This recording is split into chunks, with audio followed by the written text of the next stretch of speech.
नमस्कार दोस्तों, री एजुकेशन एकेडमी में आप सभी लोगों का एक बार फिर से स्वागत है। और हम लोग उत्तर प्रदेश विशेषांक के अंतर्गत आज इसके 6वें टॉपिक को कवर करेंगे। इसका 6वां टॉपिक सिंचाई के रूप में है। इसका 6वां टॉपिक जो है वो सिंचाई के रूप में है। इसमें एक कॉन्सेप्ट के साथ साथ अगर आप देखेंगे कि बहुत सारे आंकड़े हैं और ये आंकड़े प्रारंभिक परीक्षा और मुख्य परीक्षा दोनों ही पॉइंट ऑफ व्यू से महत्वपूर्ण है। इसलिए हम लोग इस टॉपिक को स्क्रीन रिकॉर्डिंग के माध्यम से जो है कवर करने का प्रयास करेंगे। तो सिंचाई के अंतर्गत हम लोग सिंचाई के विभिन्न माध्यमों को देखेंगे कि कौन कौन से माध्यम है। जैसे सिंचाई के लिए जो है नहरों का प्रयोग है, नलकूप है, झील है और इसी तरीके से तालाब है, कुआं है। इन सभी माध्यमों से सिंचाई की जाती है। और सिंचाई के लिए जो है परियोजनाएं कितने प्रकार की होती हैं, फिर पेयजल परियोजनाएं कौन कौन सी हैं, बांध कौन कौन से हैं, कहाँ कहाँ पे ये स्थित हैं। और वैसे प्रश्न जो परीक्षा के पॉइंट ऑफ व्यू से महत्वपूर्ण होते हैं और अक्सर परीक्षा में पूछे जाते रहे हैं, तो उनसे रिलेटेड चीज़ों को हम लोग यहाँ पर कवर करने का प्रयास करेंगे। ये सारे नोट्स काफ़ी प्रयास करके और विभिन्न किताबों और मैगजीन्स के माध्यम से रिसर्च के थ्रू बनाई गई हैं और इसी कंटेंट के आधार पर जो है आप लोगों को ये मैटर उपलब्ध करवाया जा रहा है। तो इसमें जैसा कि आप जान ही रहे हैं कि कृषि प्रधान देश और उत्तर प्रदेश भी जो है कृषि प्रधान ही प्रदेश है। हालांकि इसमें औद्योगिकरण और सेवा क्षेत्र में जो है तेज़ी से जो विकास हो रहा है। तो इन सारी बातों को ध्यान में रखते हुए यहाँ पे कृषि के लिए सिंचाई की व्यापक स्तर पर आवश्यकता होती है और इन्हीं के चलते सिंचाई की ज़रूरत पड़ती है। तो सिंचाई से संबंधित एक बेहतर संजाल उत्तर प्रदेश में भी विकसित किया गया है। अब इसमें नलकूप से जैसा कि आप आंकड़े देख पा रहे हैं कि लगभग 71% क्षेत्रफल की सिंचाई जो है, यानी कि कमांड एरिया, यानी कि जो खेती बाड़ी का क्षेत्र होता है, वो 71% क्षेत्र की सिंचाई की जाती है। नहर जो दूसरा सबसे महत्वपूर्ण माध्यम है, जो 18% होता है। यहाँ से भी सवाल परीक्षा में पूछे जा चुके हैं, इसलिए इस बात को भी समझ लेना हम लोगों के लिए ज़्यादा महत्वपूर्ण है। इसके बाद तालाब, झील और कुएँ। तालाब है, झील है और कुएँ, इनसे बहुत प्रभावी रूप में सिंचाई नहीं होती, लेकिन कुछ क्षेत्रों में सिंचाई होती है। तो इसलिए ये सभी मिला करके जो है ये 11% क्षेत्र की जो सिंचाई करते हैं। तो कुल मिला के सिंचाई के लिए जो माध्यम उत्तर प्रदेश में प्रयोग में लाए जाते हैं उन्हें आप लोग देख रहे होंगे कि नहर है, नलकूप है, झील, कुआं और तालाब। अगर ऐसे भी परीक्षा में पूछा जाता है या कभी आप साक्षात्कार में गए तो वहाँ भी ये सवाल कभी कभी ऐसे फैक्चुअल भी क्वेश्चन पूछे जाते हैं कि कोई 3 माध्यम बताइए, कोई 3 माध्यम बताइए उत्तर प्रदेश में सिंचाई के लिए। तो आपको ये चीज़ ध्यान में रखना होगा कि 3 माध्यम कौन कौन से हैं। तो नहर है, नलकूप है और झील, कुआं, तालाब। नहर और नलकूप को आप अलग करेंगे क्योंकि नलकूप से सबसे ज़्यादा, ट्यूबवेल नलकूप से सबसे ज़्यादा 71% सिंचाई होती है। और दूसरे स्थान पर नहर आता है जहाँ पे 18% की सिंचाई की जाती है। और फिर तालाब, कुआं और झील ये तृतीय स्थान पर है और इन सभी के डेटा को मिलाकर के 11% सिंचाई की जाती है। तालाब वो क्षेत्रों में सिंचाई की जाती है जहाँ पर ज़मीन बहुत ककड़ीली, पथरीली या बहुत ही कड़ी भूमि होती है, तो जिसमें पानी जो है काफ़ी लंबे समय तक रुकता है, सूखने का डर नहीं होता है, इसलिए उन क्षेत्रों में तालाब से सिंचाई की जाती है। अब इसी को ध्यान में रखते हुए प्रदेश में कई प्रकार के सिंचाई परियोजनाएं बनाई गई हैं और हम एक एक करके उसको जो है समझने का प्रयास करेंगे, क्योंकि यहाँ से सवाल कभी कभी मिलान के लिए जो है पूछा जाता है, तो इसे समझ लेना आवश्यक है। जैसे पूर्वी यमुना नहर, अगला एक पॉइंट है पूर्वी यमुना नहर। यह प्रदेश की सबसे पुरानी नहर है। एक तो प्रश्न आपका ये बनता है, और यह सहारनपुर के एक फैजाबाद, एक तो जनपद जो है फैजाबाद है, हालांकि इसको बदल करके अयोध्या कर दिया गया है ना, वर्तमान समय में अयोध्या है, लेकिन एक दूसरा नाम जो है वो फैजाबाद, सहारनपुर ज़िले में भी फैजाबाद एक स्थान है, वहाँ यमुना नदी के बाएं किनारे से निकली है।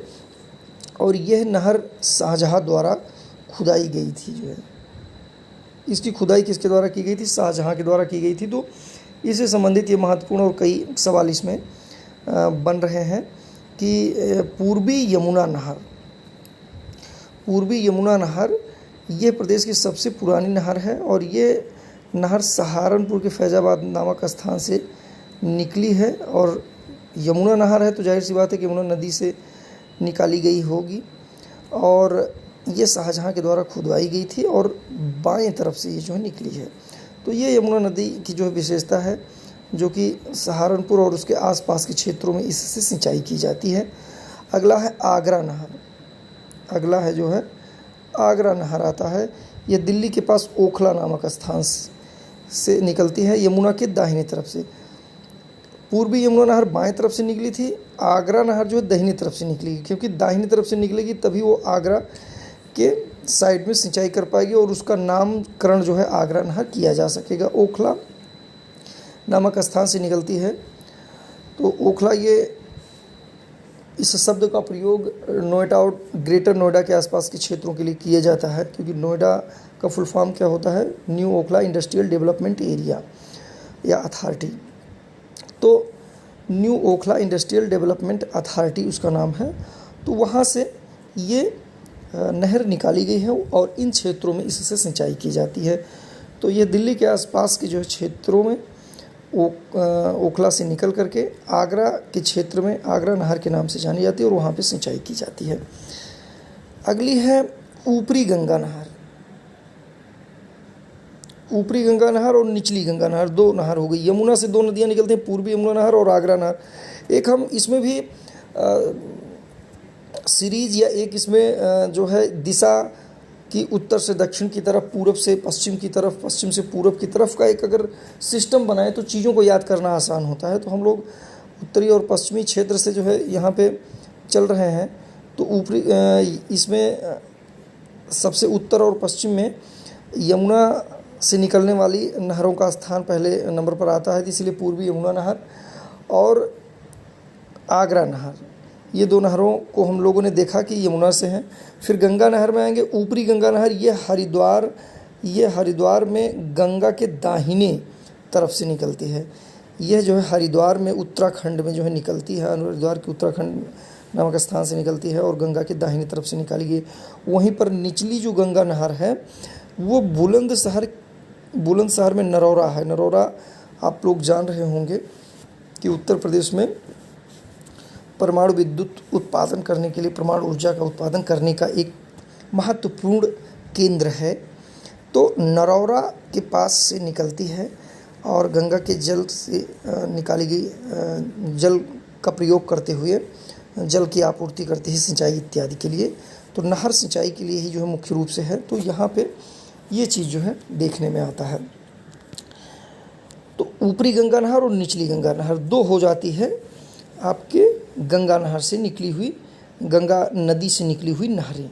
तो एक तो हरिद्वार में दाहिने तरफ से निकलती है और दूसरा जो है निचली गंगा नहर बुलंदशहर के नरौरा से निकलती है। ना से निचली होगी ना से नरौरा होगा। कुछ एक दो को आप अगर इस तरीके से थोड़ा सा ट्रिक के आधार पर जो याद कर लेंगे तो शेष को याद करना और मिलान करने में आप लोगों को जो है मदद मिलेगी। तो इस रूप में आप लोगों ने देखा कि ये सारे जो प्रश्न हैं वो यहाँ से आ सकते हैं और अक्सर मिलान इत्यादि के लिए यहाँ से प्रश्न पूछता है। तो मैं समझता हूँ कि ये सब जानकारी आपके लिए जो है महत्वपूर्ण होगी। अगली जो नहर परियोजना है वो शारदा नहर है। ये भारत की सबसे बड़ी नहर प्रणाली है, सबसे बड़ी जो है नहर प्रणाली है। अब आप देखिए ये भी एक महत्वपूर्ण प्रश्न बनता है कि शारदा नहर उत्तर प्रदेश की सबसे बड़ी नहर प्रणालियों के अंतर्गत ये इसका स्थान जो है आता है। अब हम लोग जो है चलते हैं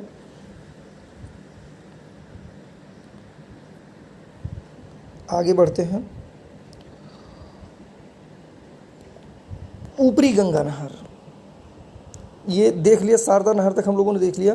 शारदा नहर ये सबसे बड़ी नहर प्रणाली थी और यह पीलीभीत के बनबासा नामक स्थान से शारदा नहर निकली है। शारदा नहर जो है ये पीलीभीत से निकलती है, पीलीभीत से जो है ये निकली है। शारदा नहर ये सबसे बड़ी नहर प्रणाली है और पीलीभीत के बनबासा नामक स्थान से शारदा नहर निकाली गई है। इसमें जो लखीमपुर खीरी, हरदोई, सीतापुर, बाराबंकी, लखनऊ, उन्नाव, रायबरेली आदि जिलों में जो है इसकी से सिंचाई की जाती है। शारदा नहर जैसा कि बहुत बड़ी नहर प्रणाली और उत्तर प्रदेश की सबसे बड़ी नहर प्रणाली है, तो जाहिर सी बात है कि ये नहर जो है काफ़ी क्षेत्रों में सिंचाई करती होगी और इसी के कारण से आप लोग देख रहे होंगे लखीमपुर खीरी, हरदोई, सीतापुर, बाराबंकी इत्यादि क्षेत्रों में इससे सिंचाई की जाती है। अगली है सरयू नहर या घाघरा नहर। घाघरा नदी निकलती है, घाघरा नदी लखीमपुर खीरी और बॉर्डर बनाते लखीमपुर खीरी और बहराइच का बॉर्डर बनाते हुए नदी निकलती है और जब ये फैज़ाबाद अयोध्या के क्षेत्र में आती है तो नदी को सरयू कहा जाता है। इसीलिए यहाँ से जो नहर निकली है उसे सरयू नहर या घाघरा नहर दोनों कह दिया गया। इसीलिए देखिए बहराइच ज़िले में कतरनिया घाट से निकलती है, कतरनिया घाट जो है से निकलती है। यह महत्वपूर्ण प्राकृतिक जो क्षेत्र है जो पशु पक्षियों के लिए और जैव विविधता तथा वनीय क्षेत्र के लिए जाना जाता है, वन यहाँ पर है। तो ये बहराइच ज़िले के कतरनिया घाट से यह नदी निकलती है, सरयू या घाघरा नहर है। अगला है गंडक नहर परियोजना। यह उत्तर प्रदेश और नेपाल की संयुक्त परियोजना है। यह नेपाल क्षेत्र से निकलती है जो नेपाल के बूढ़ी गंगा नदी पर बांध बना करके निकाली गई है। नेपाल में बूढ़ी गंडक नदी पर बांध बना करके निकाली गई है, इसलिए गंडक नहर परियोजना है। उत्तर प्रदेश और नेपाल की संयुक्त परियोजना है जहाँ पर सिंचाई के लिए जो है जल का प्रयोग किया जाता है और अन्य क्षेत्रों में जल की आपूर्ति सुनिश्चित की जाती है। अगला है हथनी कुंड बैराज। हथनी कुंड बैराज यह यमुना नदी पर बनाई गई है। यह दिल्ली, पंजाब, हरियाणा, राजस्थान और उत्तर प्रदेश, दिल्ली, पंजाब, हरियाणा, राजस्थान और उत्तर प्रदेश की संयुक्त परियोजना है। हथनी कुंड बैराज यह यमुना नदी पर बनाई गई है। यह दिल्ली, पंजाब, हरियाणा, राजस्थान और उत्तर प्रदेश की संयुक्त परियोजना है। कई बार यहाँ से इस तरीके के भी सवाल पूछे जाते हैं कि हथनी कुंड बैराज निम्नलिखित में से किस प्रदेश से संबंधित नहीं है। तो आपको ये समझना होगा, एक दिल्ली तो हो ही गया, बाकी इसके उत्तर में अगर देखेंगे तो 2 पंजाब और हरियाणा आ जाते हैं, बाकी राजस्थान, उत्तर प्रदेश इसके दक्षिण में आ जाते हैं। तो 2 उत्तर और 2 दक्षिण है, तो हथनी कुंड बैराज हो जाते हैं, इसका नाम है। अब अगली है रानी लक्ष्मीबाई बांध नहर। तो जाहिर सी बात है रानी लक्ष्मीबाई से संबंधित अगर कोई नाम आएगा तो वो झांसी से संबंधित होगा और झांसी में जो है ये बेतवा नदी पर माता टीला बांध बनाकर गुरसराय और मंदर नाम की 2 नहरें, माता टीला बांध, गुरसराय और मंदर नामक नहरों के रूप में निकाली गई है। रानी लक्ष्मीबाई जो बांध एवं नहर परियोजना है वो झांसी में बेतवा नदी पर माता टीला बांध। तो कहने का मतलब है कि माता टीला बांध कहाँ है, वो झांसी में बेतवा नदी पर बनाया गया है। इस बांध से गुरसराय और मंदर 2 नहरें निकली गई हैं और यही रानी लक्ष्मीबाई बांध नहर के रूप में जानी जाती है। यहाँ से भी सवाल कई बार जो पूछा गया है, रानी लक्ष्मीबाई बांध नहर किस नदी से जो है नदी पर बनाया गया है, और माता टीला बांध भी पूछा गया है किस नदी पर है और कहाँ पे है। तो ये चीज़ थोड़ा सा हम लोगों को समझते हुए चलने की आवश्यकता है। अगला है संयुक्त राजघाट परियोजना। संयुक्त है राजघाट परियोजना, तो जाहिर सी बात है कि ये एक से अधिक प्रदेश की होगी और ये जो है प्रदेश हैं मध्य प्रदेश और उत्तर प्रदेश की संयुक्त परियोजना है। यह ललितपुर में बेतवा नदी पर बनाई गई है।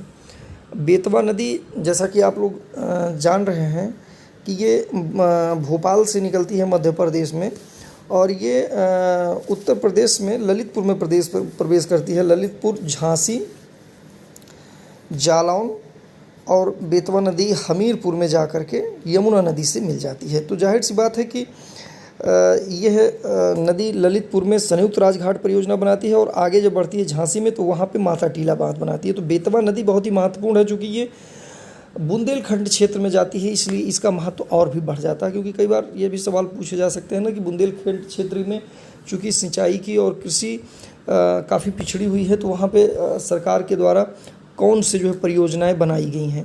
तो इस चीज़ को आप लोगों को ध्यान में रखने की आवश्यकता होगी। तो आप लोग क्या बताएंगे? संयुक्त राजघाट जो परियोजना है वो बनाई गई है ललितपुर में, बेतवा नदी पर बनाई गई है यह, और इसीलिए चूँकि वो बॉर्डर साइड है इसलिए उत्तर प्रदेश और मध्य प्रदेश की संयुक्त जो परियोजना है जो कि बेतवा नदी पर ललितपुर में बनाई गई है। और यही जब नदी झांसी में पड़ती है तो माता टीला बांध बनाया जाता है। नदी जोड़ो परियोजना, ये भी टिप्पणी पूछा जा सकता है। 2005 ईस्वी में उत्तर प्रदेश और मध्य प्रदेश की बीच जो है बेतवा और केन नदियों को जोड़ने का जो एक प्रोजेक्ट है जो है, केन कैमूर की जो पहाड़ी क्षेत्रों से निकली है और ये बांदा में आकर के यमुना नदी से जो है मिल जाती है। तो इसलिए जोड़ने के जो एक प्रोजेक्ट है कि किसी क्षेत्र में जलापूर्ति अधिक है, किसी क्षेत्र में जलापूर्ति कम है, कहीं पर सिंचाई के लिए, कहीं पर विद्युत के लिए, कहीं पर बांध के लिए जल का प्रयोग अगर करना है तो इस आधार पर अगर देखा जाए तो नदी जोड़ो परियोजनाएं जो है चलाई जाती हैं। और यह उत्तर प्रदेश और मध्य प्रदेश की संयुक्त परियोजना है, 2005 ईस्वी में प्रारंभ की गई थी। अर्थात नदी जोड़ो परियोजना उत्तर प्रदेश और मध्य प्रदेश के मध्य बनाई एक परियोजना है जो 2005 ईस्वी में प्रारंभ की गई थी। इसमें बेतवा और केन नदियों को जोड़ने का कॉन्सेप्ट है। तो बेतवा और केन नदी ये दोनों ही बहुत ही महत्वपूर्ण रूप से महत्वपूर्ण हैं।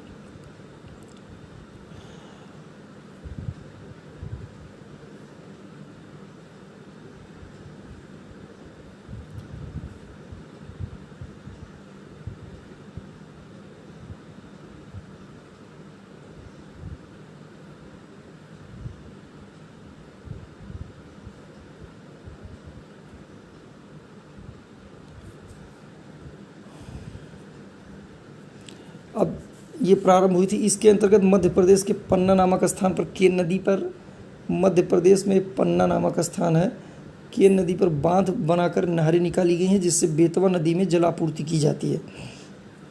कहने का तात्पर्य है कि केन नदी में जल आपूर्ति अधिक थी, जल की उपलब्धता अधिक थी।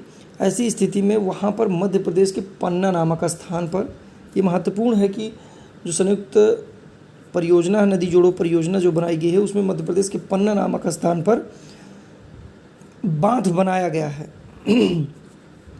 बांध बना करके नहरें निकाली गई हैं जिससे बेतवा नदी पर जल की आपूर्ति की जाती है। बेतवा नदी में जल इससे भेजा जाता है। अगली परियोजना है बाणसागर बांध एवं नहर परियोजना। यह मध्य प्रदेश के शहडोल जिले में सोन नदी पर बनाई गई है। यह मध्य प्रदेश के शहडोल जिले में सोन नदी पर बनाई गई है। यह उत्तर प्रदेश, मध्य प्रदेश एवं बिहार है ना। बाणसागर परियोजना जो है ये उत्तर प्रदेश, मध्य प्रदेश और बिहार के बीच 1:1 के अनुपात में, यानी कि उसका एक हिस्सा यदि उत्तर प्रदेश का है तो 2 हिस्सा मध्य प्रदेश का, एक, यानी कि कुल 4 हिस्से में 25-25% उत्तर प्रदेश और बिहार तथा 50% अकेले मध्य प्रदेश के पास है। ये सोन नदी पर बाणसागर एवं नहर परियोजना मध्य प्रदेश के शहडोल जिलों में सोन नदी पर बनाई गई है। ये भी ध्यान रखने योग्य बात है कि यह एक ऐसा जिला, एक ऐसी जो है बांध और नहर परियोजना है जो 3 राज्यों से जो है जुड़ा हुआ है। मध्य प्रदेश के शहडोल जिले में बनाया गया है। अगला है रिहंद घाटी परियोजना। यह सोनभद्र जिले के सोन नदी पर पिपरी नामक स्थान पर बनाया गया। 3 महत्वपूर्ण पॉइंट की रिहंद घाटी जो परियोजना है, रिहंद घाटी या बांध परियोजना है, ये एक तो सोनभद्र जिले में बनाया गया है, दूसरा ये सोन नदी पर बनाया गया है, तीसरा पिपरी नामक स्थान पर बनाया गया है। तीनों पॉइंट महत्वपूर्ण है कि सोनभद्र में सोन नदी पर पिपरी नामक स्थान पर बनाया गया है। इस पर विद्युत उत्पादन के साथ साथ सोनभद्र, मिर्ज़ापुर, इलाहाबाद क्षेत्रों में सिंचाई का कार्य किया जाना है कि विद्युत का उत्पादन और सिंचाई दोनों का काम किया जाता है। वैसे भी ये सभी बहुउद्देशीय नदी घाटी परियोजनाओं के अंतर्गत आती हैं। जैसे सोन रिहंद घाटी जो परियोजना है वो इस पर जो है बांध बना करके जो है विद्युत का उत्पादन किया जाता है, सिंचाई की जाती है। इसीलिए जवाहरलाल नेहरू ने बहुउद्देशीय नदी घाटी परियोजनाओं को आधुनिक भारत के मंदिर की उपमा और उपाधि दिया था। आधुनिक भारत के मंदिर की उपाधि दिया था किसको? नदी घाटी परियोजनाओं को, जो कि बहुउद्देशीय रूप में बनाई जाती हैं और अलग अलग क्षेत्रों में सिंचाई, विद्युत, जलाशय, मत्स्य, परिवहन की जो है साधन उपलब्ध कराती हैं। तो प्रदेश में सोनभद्र जिले में सोन नदी पर पिपरी नामक स्थान पर, पिंपरी नामक स्थान पर जो है बनाया गया है। ये पिपरी नामक स्थान सोनभद्र जिले में है और इलाहाबाद, मिर्ज़ापुर तथा सोनभद्र में सिंचाई की सुविधा उपलब्ध कराता है। अगला पेयजल परियोजना है। तो इसमें 4 महत्वपूर्ण परियोजनाएं हैं। गोकुल जल परियोजना, गोकुल जल परियोजना, गंगा जल योजना, गोकुल जल परियोजना, आगरा बैराज परियोजना और लौकुश बैराज परियोजना। तो ये 4 जो है परियोजनाएं हैं। प्रदेश में 4 प्रमुख जो है पेयजल परियोजना है। गंगा जल परियोजना, ये दिल्ली और नोएडा में जलापूर्ति से सुनिश्चित की जाती है। और गोकुल बैराज परियोजना यह यमुना नदी पर जो है बनाया गया है। इससे आगरा और मथुरा 2 महत्वपूर्ण ऐसे ज़िले हैं जो राजस्थान से उत्तर प्रदेश को जो जोड़ते हैं, यानी कि जो पश्चिम में राजस्थान और उत्तर प्रदेश के बॉर्डर पर ये ज़िले हैं। ये दोनों ही ज़िले राजस्थान की सीमा को स्पर्श करते हैं और यमुना नदी पर गोकुल बैराज परियोजना बना करके सिंचाई की जाती है। तो कभी कभी इसमें ये सवाल पूछता है कि कौन सा पेयजल परियोजना नहीं है। इसमें मुख्य परीक्षा में भी यहाँ से टिप्पणी पूछ सकता है कि उत्तर प्रदेश के किन्हीं 4 पेयजल परियोजनाओं के बारे में टिप्पणी कीजिए। तो यहाँ से सवाल इस तरीके से पूछता है तो गोकुल गंगा दोनों गा से हैं, तो ये याद करने में आसान है। अगला जो है आगरा बैराज हो जाएगा, यमुना नदी पर जो है बनाया गया है। इससे भी आगरा के क्षेत्रों में, क्योंकि उधर पश्चिम में शुष्क क्षेत्र होता है तो पेयजल के लिए पानी की आवश्यकता होती है। तो गंगा और गोकुल जल बैराज परियोजना हो गया, आगरा बैराज परियोजना। और लौकुश बैराज परियोजना जो कानपुर नदी पर बनाया गया, इससे कानपुर में जो है बनाया जाता है। तो ये किन नदियों पर बनाए गए हैं, कौन सी योजना है और कुछ इससे किन किन क्षेत्रों को सिंचाई की जाती है, इन्हीं बातों को ध्यान में रखने की आवश्यकता है। तो पेयजल परियोजनाओं की जहाँ तक उत्तर प्रदेश में बात किया जाए तो आप लोगों ने देखा कि गंगा जल परियोजना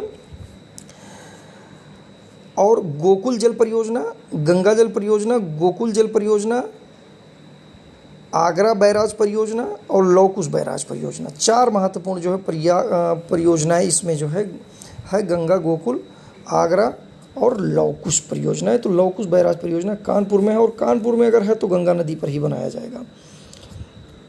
इसमें देखिए नोट करके एक महत्वपूर्ण तथ्य यहाँ पे भी लाया गया है कि उत्तर प्रदेश में कुल क्षेत्र का 72% शिक्षित और 28% भाग असिंचित है। यानी कि जो भी सुविधाएं बनाई गई हैं सिंचाई के लिए, उससे हम 72% क्षेत्र की सिंचाई कर पाने में सफल होते हैं, किंतु फिर भी 28% भाग असिंचित रह जाते हैं। अर्जुन बांध है, ये हमीरपुर में है। उत्तर प्रदेश में सबसे अधिक नहर रायबरेली में एवं सबसे कम नहर जो ज्योतिबा फूले नगर में है। तो ये भी एक महत्वपूर्ण तथ्य है कि रायबरेली एक ऐसा क्षेत्र है जहाँ पर सबसे ज़्यादा नहरों का संजाल है और ज्योतिबा फूले नगर में सबसे कम नहरें हैं। अर्जुन बांध हमीरपुर में है। हमीरपुर में जो है कौन सी नदी बहती है, अभी हम लोगों ने देखा बेतवा नदी वहाँ पर बहती। बेतवा नदी मध्य प्रदेश से निकल करके लखीमपुर खीरी, जालौन ललितपुर, झांसी, जालौन और हमीरपुर में जाती है। तो अर्जुन बांध जो है वहाँ पर हमीरपुर में बनाया गया है। और सबसे अधिक नहर, ये भी एक महत्वपूर्ण जानकारी है कि रायबरेली में, और सबसे कम जो है ज्योतिबा फूले नगर में नहरें जो है हैं। अब हम आज के इस सेशन के जो अंतिम चरण में जो देखते हैं कुछ महत्वपूर्ण तथ्य और झीलों के बारे में। तो प्रदेश में नहरों से सर्वाधिक सिंचाई पश्चिम में की जाती है। प्रदेश से अगर ये सवाल पूछता है कि नहरों से सर्वाधिक सिंचाई पश्चिम में की जाती है, कहाँ पे की जाती है, तो पश्चिमी क्षेत्र के, क्षेत्र के आधार पर भी जो है डिवाइड होता है कि पश्चिमी क्षेत्र है, तराई बेल्ट है, गंगा यमुना का दोआब क्षेत्र है, बुंदेलखंड क्षेत्र है, पूर्वी क्षेत्र। तो ऐसे क्षेत्रों में विभाजित किया गया है। तो उसमें पश्चिमी क्षेत्र इसमें सबसे ज़्यादा होती है, जबकि नलकूप से सर्वाधिक सिंचाई पश्चिमी क्षेत्र में होती है। तालाब से सिंचाई पठारी क्षेत्रों में, कुआं से गंगा घाटी के मध्यवर्ती क्षेत्रों में प्रमुखतः सिंचाई की जाती है। तो देखिए, जब भी थोड़ी देर पहले हम लोगों ने चर्चा किया कि तालाब से जो सिंचाई होती है, उन तालाबों से सिंचाई वैसे क्षेत्रों में होती है जहाँ की भूमि ककड़ीली पथरीली कड़ी होती है, जहाँ पर जो है पानी लंबे समय तक रुकता है, बनाए रखना संभव होता है। तो तालाबों से पठारी क्षेत्रों में।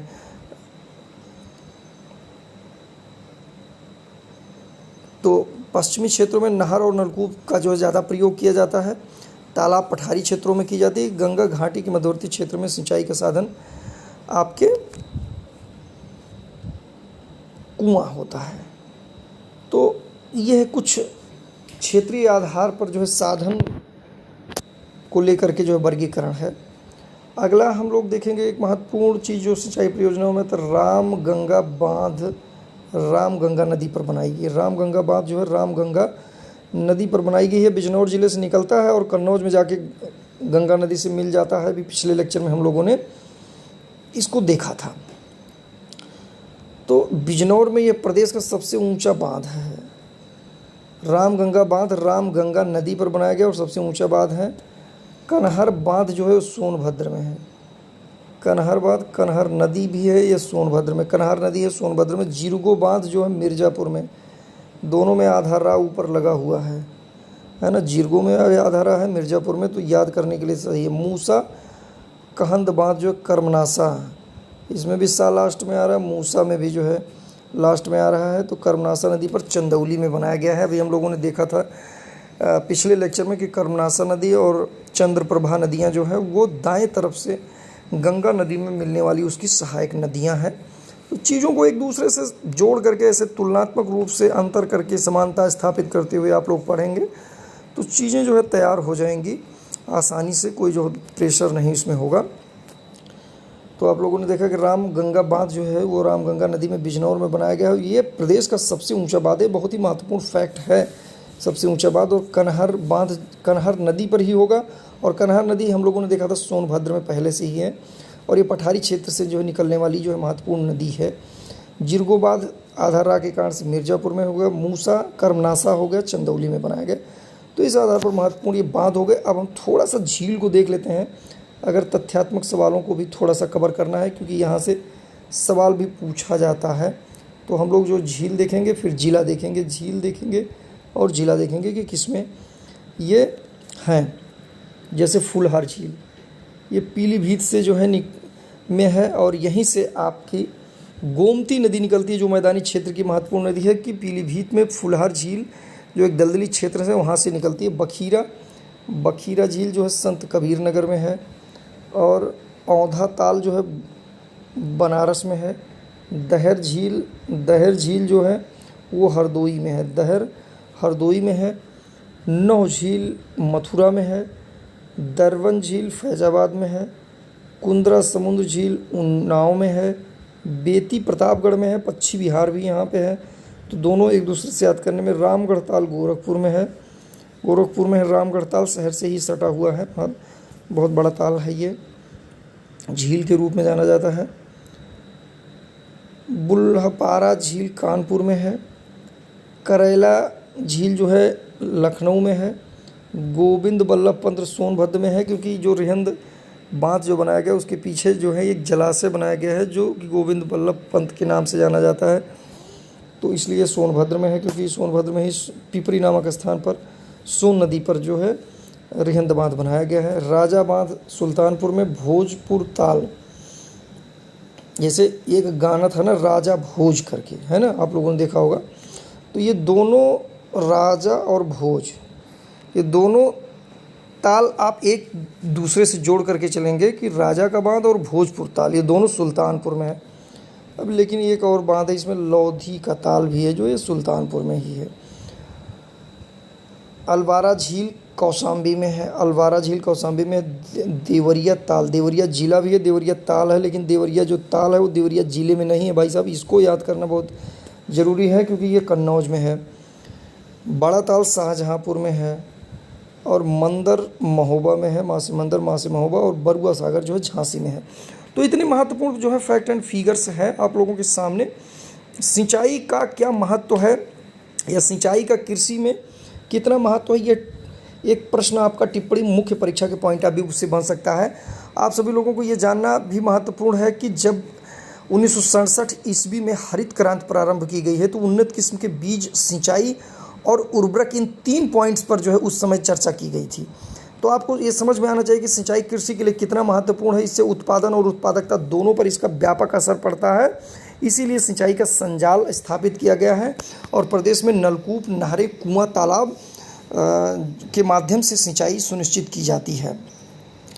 5 प्रकार के साधन मुख्य रूप से अपनाए गए हैं। कुआं है, तालाब है, तालाब, नहर, नलकूप। नहर है, नलकूप। नहरों से सबसे ज़्यादा 71% सिंचाई नलकूप से जो है सबसे ज़्यादा 71% नलकूप से होता है सिंचाई, और नहरों के माध्यम से सिंचाई दूसरे स्थान पर है। तालाब, कुआं, झील इत्यादि भी जो सिंचाई के माध्यम है जो प्रदेश में प्रयोग लाए जाते हैं समय समय पर। और इसके अलावा सिंचाई की कुछ परियोजनाएं हैं।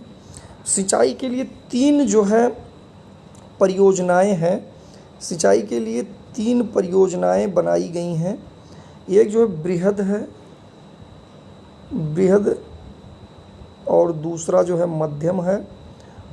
मध्यम सिंचाई परियोजनाएं हैं और अगला है लघु सिंचाई परियोजनाएं। तो 3 प्रकार की सिंचाई की परियोजनाएं अपनाई गई हैं।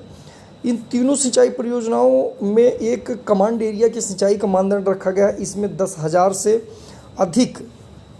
हेक्टेयर से अधिक सिंचाई की जो परियोजनाएं बनाई जाती हैं वो बृहद सिंचाई परियोजनाएं कहलाती हैं। 10,000 हेक्टेयर से अधिक कमांड क्षेत्र की सिंचाई करने वाली परियोजनाएं बृहद सिंचाई परियोजनाओं में आती हैं। मध्यम सिंचाई परियोजनाओं के अंतर्गत जो है 10,000 से कम और 2,000 से अधिक हेक्टेयर की सिंचाई, और लघु सिंचाई परियोजनाओं में 2,000 से कम हेक्टेयर की सिंचाई परियोजनाएं आती हैं। तो इसमें आपको तथ्यात्मक रूप से एक कॉन्सेप्ट समझ में आएगा सिंचाई का और किस तरीके से संजाल बनाया गया है। जब हम नहरों की बात करेंगे तो पश्चिम से पूरब की तरफ बढ़ेंगे, नदी वार इसको लेंगे।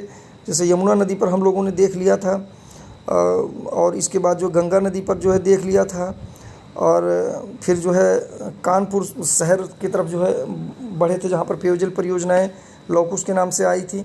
तो नहरों के बाद जो हम पेयजल परियोजनाओं पर भी एक तरीके से जो है कोशिश करेंगे कि एक सवाल हम डिजाइन कर अपने मस्तिष्क में मुख्य परीक्षा को लेकर के। फिर बृहद परियोजनाएं, मध्यम और लघु यानी कि सिंचाई परियोजनाएं कितनी प्रकार की होती हैं, तो यहाँ से भी एक सवाल जो है बन सकता है। तो तथ्य और कॉन्सेप्ट दोनों को लेकर के हम लोग संतुलित रूप से किसी टॉपिक की तैयारी करेंगे जिससे उत्तर प्रदेश के बारे में एक बृहद जानकारी होना संभव हो सकेगा।